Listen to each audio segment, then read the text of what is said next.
précieux, enlève mon iniquité. Regarde-moi du haut des cieux. Shalom, shalom, peuple de Dieu, Dieu vous bénit. J'espère que vous allez tous bien. Vous êtes à votre espace d'édification et d'éclairage, là où nous dissipons les ténèbres et l'ignorance, afin de rendre claires les Écritures au travers de l'Évangile. Ce soir, il y aura un numéro spécial.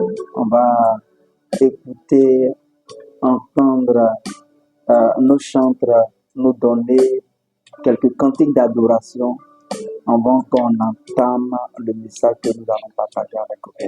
Dieu vous bénisse.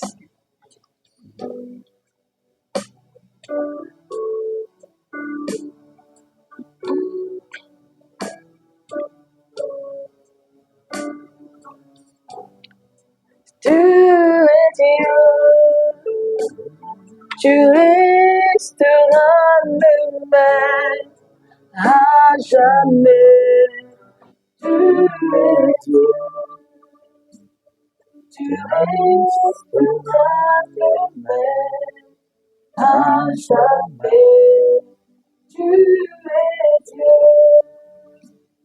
Tu resteras le même à jamais. Tu es Dieu, tu resteras le même à jamais. Tu es Dieu, tu es Dieu, tu resteras le même à jamais. Jésus, tu es Dieu, tu resteras le même à jamais. Tu es Dieu, tu resteras le même. Alléluia. Que le nom du Seigneur soit béni. Nous adorons ensemble notre Seigneur, notre Sauveur. C'est pour lui que nous sommes là. Il est mort à la croix pour nous. Il a été enseveli avec nous. Et il est ressuscité avec nous. Il nous a fait asseoir ensemble dans les lieux célestes en Christ. Nous avons été justifiés, pardonnés totalement de tous nos péchés, passé, présent et futur. Alléluia.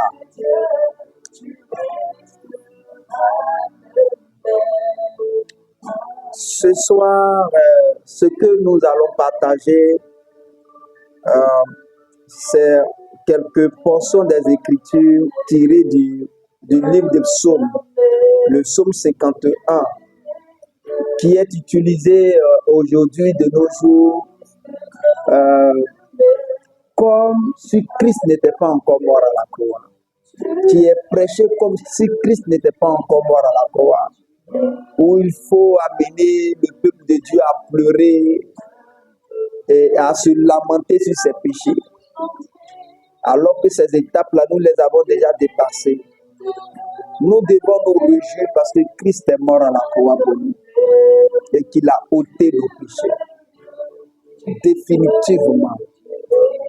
Donc c'est ce message-là, c'est ces portions des Écritures-là que nous allons expliquer en Christ. Parce que nous disons que tant qu'un prédicateur n'utilise pas l'Ancien Testament ou même le Nouveau Testament pour prêcher en Christ, il ne prêche pas selon l'Évangile. Et Dieu ne l'a pas envoyé. Parce que quand on prêche pour produire la vie, il faut prêcher en Christ. C'est-à-dire poser la croix. Alléluia. Et c'est ce que Paul reprochait à l'église des Galates. Il dit même, Galates 3, à partir du verset 1. Il dit, Galates, ô Galates, dépourvus de sens, qui vous a fasciné, c'est-à-dire qui vous a ensorcelé, vous aux yeux de qui Jésus-Christ a été peint comme crucifié. Voici seulement ce que je veux apprendre de vous. Est-ce par les œuvres de la loi que vous avez reçu l'Esprit ou par la prédication de la foi? Il dit, ô Galates dépourvus de sens, qui vous a fasciné? Vous aux yeux de qui Jésus-Christ a été peint comme crucifié. L'apôtre Paul est en train de dire quelque chose de pertinent ici. Parce qu'en son temps, il n'avait pas le Nouveau Testament. Il n'avait pas les livres de l'Évangile. Il n'avait aucun épître. Mais il dit, quand il prêche, il peint Christ. C'est-à-dire qu'il prêche selon l'Évangile de Christ. Donc, il utilisait quoi pour prêcher? Bien évidemment, il utilisait l'Ancien Testament. Mais il sort le Nouveau Testament de l'Ancien Testament. Et c'est ce que tout prédicateur que Jésus a envoyé devrait faire. Il prend l'Ancien Testament pour prêcher le Nouveau Testament. Il sort le Nouveau Testament de l'Ancien Testament. Oh, que la gloire revienne à Dieu. Dans le nom de Jésus-Christ. Alléluia. Donc ce soir, nous allons prendre le psaume 51 pour sortir le Nouveau Testament. Et désormais, lorsque nous lisons le psaume 51, nous devons être dans la réjouissance de ce que nos péchés ont été effacés. Alléluia. Donc, je vais lire le psaume 51 du verset 1 jusqu'au verset 12. Qui va nous intéresser. Il dit au chef des chantres, un psaume de David. Il dit lorsque Nathan le prophète vint à lui, après que David fut allé avec Bersheba. Oh Dieu, aie pitié de moi dans ta bonté, selon ta grande miséricorde. Efface mes transgressions. Oh mon Dieu, efface mes transgressions. Il dit, lave-moi complètement de mon iniquité et purifie-moi de mon péché, car je reconnais mes transgressions et mon péché est constamment devant moi. J'ai péché contre toi seul et j'ai fait ce qui est mal à tes yeux, en sorte que tu seras juste dans ta sentence, sans reproche dans ton jugement. Voici, je suis né dans l'iniquité et ma mère m'a conçu dans le péché. Mais tu veux que la vérité soit au fond de mon cœur. Fais donc pénétrer la sagesse au-dedans de moi. Purifie-moi avec l'hysope et je serai pur. Lave-moi et je serai plus blanc que la neige. Annonce-moi l'allégresse et la joie, et les eaux que tu as brisées se réjouiront. Détourne ton regard de mes péchés, efface toutes mes iniquités. Ô Dieu, crée à moi un cœur pur, renouvelle à moi un esprit bien disposé. Alléluia. Tous ces passages bibliques que nous venons de lire, bien-aimés en Christ, nous avons un cœur renouvelé. Nous avons un nouveau cœur parce que la prophétie de Ézéchiel 36 du verset 25 au verset 27 a été accomplie en Christ. Il nous a donné un nouveau cœur et il a fait habiter en nous son esprit par lequel nous marchons. Alléluia. Voilà prêcher en Christ. Voilà prêcher les Écritures en Christ. Voilà prêcher l'Ancien Testament en Christ. Alléluia. Et tout ce que David a demandé, Dieu l'a réalisé en Christ. Alléluia. C'est cela la Bible dit dans Hébreux 10, le verset 18. Il dit, mais là où il y a eu déjà le pardon des péchés, il n'y a plus de sacrifice pour les péchés. Donc pourquoi est-ce que nous ne venons pas avec des cabris, des boucs pour le pardon de nos péchés? Pourquoi est-ce que nous ne versons pas le sang pour le pardon de nos péchés, tout simplement parce que le sacrifice ultime a été fait. Jésus est mort à la croix. C'est pour cela que nous ne venons pas avec des cabris. C'est pour ça que nous ne venons pas avec des sacrifices pour le pardon de nos péchés. Parce que nos péchés ont été déjà pardonnés. Et c'est comme cela que tout croyant doit se voir en Christ. Alléluia. Que le nom du Seigneur soit béni. Donc je vais revenir sur les versets du psaume. Je commence au verset 5, au verset 2.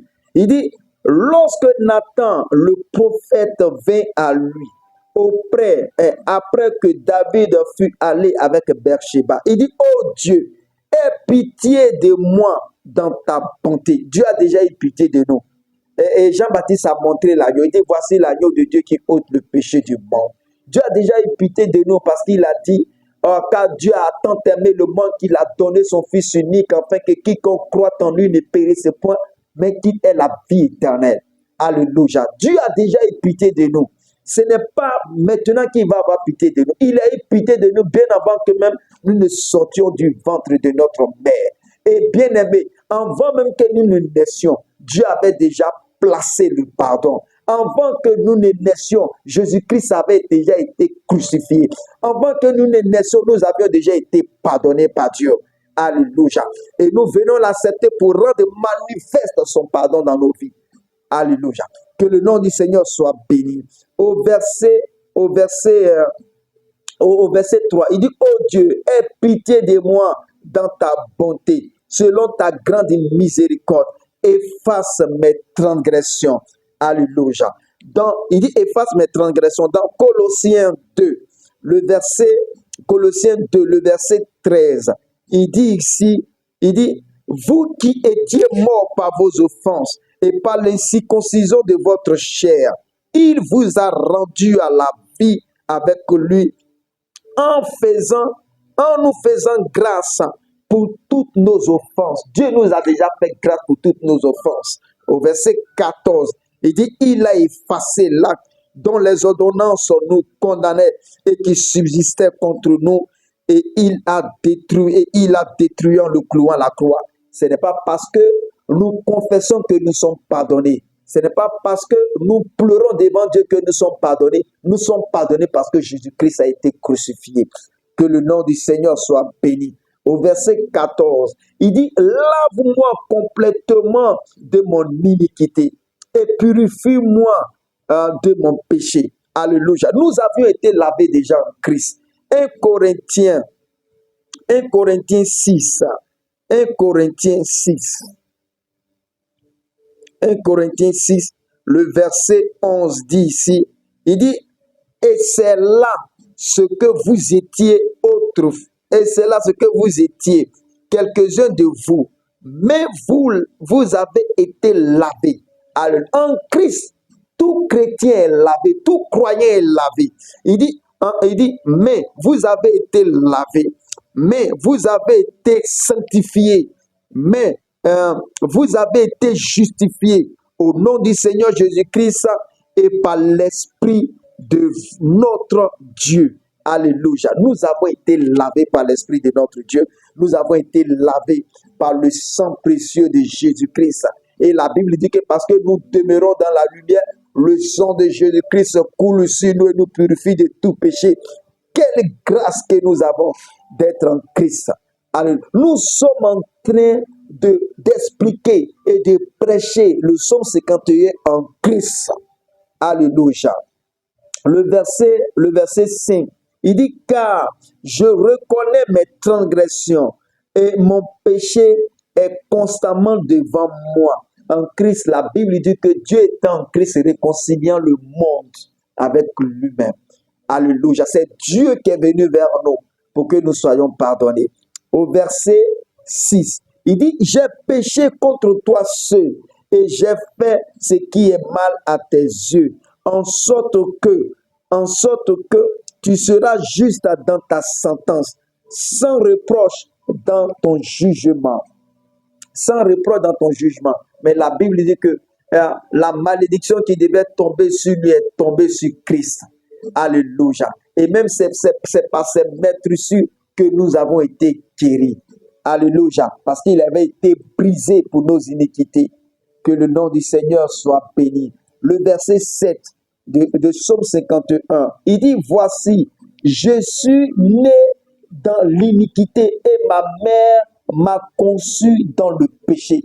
En Christ, on n'est pas né dans l'iniquité. Nous sommes nés, nous avons été créés en Christ.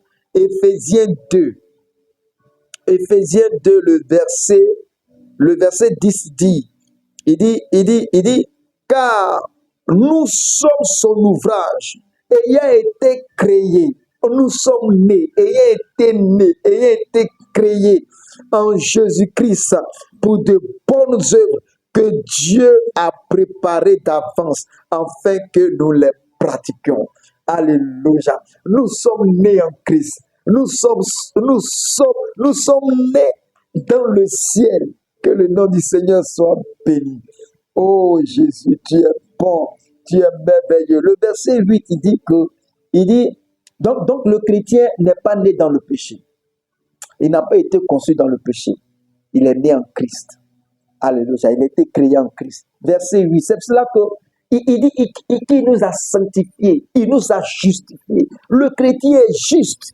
Le chrétien est sanctifié, il est saint. Parce que l'Esprit de Dieu habite en lui et il est le temple de Dieu. Que le nom du Seigneur soit béni. Le verset 8, il dit, mais tu veux que la vérité soit au fond du cœur. Il dit, fais donc pénétrer la sagesse au-dedans de moi. En nous, Christ habite, la vérité à l'intérieur de nous. Il dit, je suis le chemin, la vérité et la vie. La vérité habite dans le chrétien. La vérité habite dans le croyant. Alléluia. Donc, toutes les requêtes de David ont été exaucées en Christ. Alléluia. Verset 9. Il dit, purifie-moi avec l'hysope et je serai pur. Nous, on n'est pas purifiés par l'hysope, nous sommes purifiés par le sang de Jésus-Christ et par la présence du Saint-Esprit en nous. C'est la présence du Saint-Esprit en nous qui nous rend purs et qui nous rend saints. Que le nom du Seigneur soit béni. Il dit, vous êtes saints à cause de ce que l'Esprit de Dieu habite en vous. 1 Corinthiens 3, le verset 16 au verset 17. Il dit, lave-moi et je serai plus blanc que la neige. Mais en Christ, nous sommes plus blancs que la neige. Alléluia. Alléluia. Verset 10. Il dit, annonce-moi l'allégresse et la joie. Mais nous, en Christ, nous prêchons la bonne nouvelle, nous prêchons l'évangile. C'est ça l'allégresse et la joie. Alléluia. Il dit, annonce-moi l'allégresse et la joie. Et les eaux que tu as brisées se réjouiront. Dieu n'a rien brisé à l'intérieur de nous, il ne brisera rien à l'intérieur du croyant. Alléluia. Au contraire, nous sommes nés enfants de Dieu. Alléluia. Il dit, lesquels sont nés ni du sang, ni de la volonté de l'homme, mais de la volonté de Dieu. Alléluia. Ni du sang, ni de la chair, ni de la volonté de l'homme, mais de Dieu. Que le nom Dieu n'a rien brisé, il ne brisera rien dans le chrétien. Alléluia. Au contraire, il nous a permis en Christ. Le verset 11, il dit, détourne ton regard de mes péchés, efface toutes mes iniquités. C'est ce que nous avons déjà dit en Colossiens 2, le verset 13 et 14. Il a effacé tous nos péchés. Et Jean même parti dit que c'est lui l'agneau de Dieu qui ôte le péché du monde. Il n'y a plus de péché sur le chrétien, sur le croyant en Christ. Que le nom du Seigneur soit béni. Le verset 12, il dit, ô Dieu, crée en moi un cœur pur. En Christ, le chrétien ne demande pas que Dieu crée en lui un cœur pur. En Christ, le chrétien ne demande pas que Dieu change son cœur. Son cœur était déjà changé. Alléluia. Il a eu un nouveau cœur. Il a eu un nouveau cœur. Alléluia. Parce qu'il a reçu Christ comme Seigneur et Sauveur personnel. Et il dit, ô Dieu, crée en moi un cœur pur et renouvelle à moi un esprit bien disposé. Nous avons le Saint-Esprit qui habite éternellement en nous. Et la Bible dit que tel il est, tel nous sommes dans ce monde. Que le nom du Seigneur soit béni. Réjouissez-vous. Tous les versets qui parlent du péché en ce qui concerne l'Ancien Testament ont été, tous ces versets ont été accomplis en Christ. Alléluia. C'est pour ça que Jésus va dire, je vais terminer par là, dans Luc 24, à partir du verset 44, Luc 24, à partir du verset 44, il dit, puis il leur dit, c'est là ce que je vous disais, c'est Jésus qui parle ici, puis il leur dit, c'est là ce que je vous disais, lorsque j'étais encore avec vous, qu'il fallait que s'accomplisse tout ce qui a été écrit de moi dans la loi de Moïse, dans les prophètes et dans les psaumes. Donc tout ce qui a été écrit dans les psaumes, dans la loi, dans les livres des prophètes et dans la loi, c'est-à-dire que de la Genèse jusqu'au Deutéronome, les livres qui appartiennent à Moïse, tout a été accompli. Et il dit au verset 45, alors il leur ouvrit l'esprit, afin qu'ils comprissent les Écritures. Donc vous voyez, en Christ, ton esprit doit s'ouvrir pour que tu saches prêcher en Christ. Alléluia. Au verset 46, il dit, et il leur dit, ainsi il est écrit que le Christ souffrirait et qu'il ressusciterait des morts le troisième jour, et que la repentance et le pardon des péchés seraient prêchés en son nom à toutes les nations, à commencer par Jérusalem. Donc, qu'est-ce qui sera prêché? Le pardon des péchés. C'est le pardon des péchés que nous devons prêcher. Pas le péché, mais le pardon des péchés. En Christ, nous avons été tous pardonnés. Et même les païens ont été pardonnés, mais ils doivent l'accepter pour que cela soit manifeste dans leur vie. Dieu vous bénisse et soyez tout le temps connectés sur nos canaux de diffusion, sur nos pages Facebook, TikTok et YouTube. Vous grandirez en Christ. Vous ne manquerez pas de grandir en Christ. Vous allez croître en Christ. Vous allez vivre en Christ. Vous allez manifester Christ. Vous allez penser Christ. Vous allez parler Christ. Que le nom du Seigneur soit béni au nom de Jésus-Christ. Partagez et enrichissez-vous en Christ au nom de Jésus-Christ. Amen.